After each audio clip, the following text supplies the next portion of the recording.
আমি বহুত সময়ত পাওঁ যে হাৰ্ট এটেক হোৱা মানুহে আমাৰ ওচৰত আহি পাওঁতে আনকি আমাৰ হস্পিটেলৰ ওচৰত থকা মানুহো হস্পিটেলত আহি পাওঁতে যিটো এটা উইণ্ড' পিৰিয়ড থাকে মানে সময় থাকে ধৰক 6 ঘণ্টাৰ ভিতৰত আহি পালে আমি বচাব পাৰোঁ বা ভালকৈ ট্ৰিটমেণ্ট কৰিব পাৰোঁ তেওঁলোকে একদিন বা দুদিন পিছত আহে কাৰণ যিটো আমি পাইছোঁ সেইটো দেখা গৈছে যে মানে সদায় গেছ বুলি ভাবে যে কিবা বুকুৰ বিষ হৈছে মানে এটা গেছ হৈছে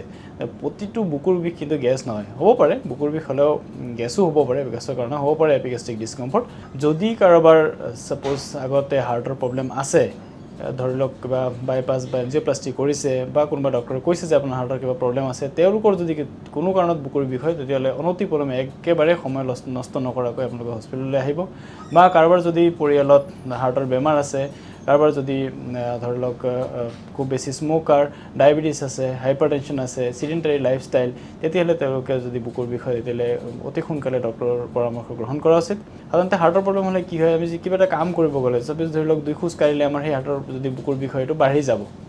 ৰেষ্ট ল'লে কমি যাব কিন্তু গেছৰ ঠিক তেনেকুৱা ধৰণৰ নহয় গেছৰ কেতিয়াবা আমি যদি বেছি দেৰিলৈকে নোখোৱাকৈ থাকোঁ তেতিয়াহ'লে সেই বিষ হ'ব পাৰে আৰু গেছৰ মানে প্ৰব্লেম হ'লে ধৰি লওক গেছৰ টেবলেট খালে ভাল হ'ব কিন্তু যদি হাৰ্টৰ প্ৰব্লেম হয় তেতিয়াহ'লে গেছৰ টেবলেট খালে ভাল নহ'ব তেতিয়া চৰ্বিটেট বুলি এটা থাকে যিটো আপোনালোকে হয়তো জানিব পাৰে চৰ্বিটেট জিভাৰ তলত দিয়া এটা দৰৱ সেই দৰৱ দিলে কিন্তু ভাল হয়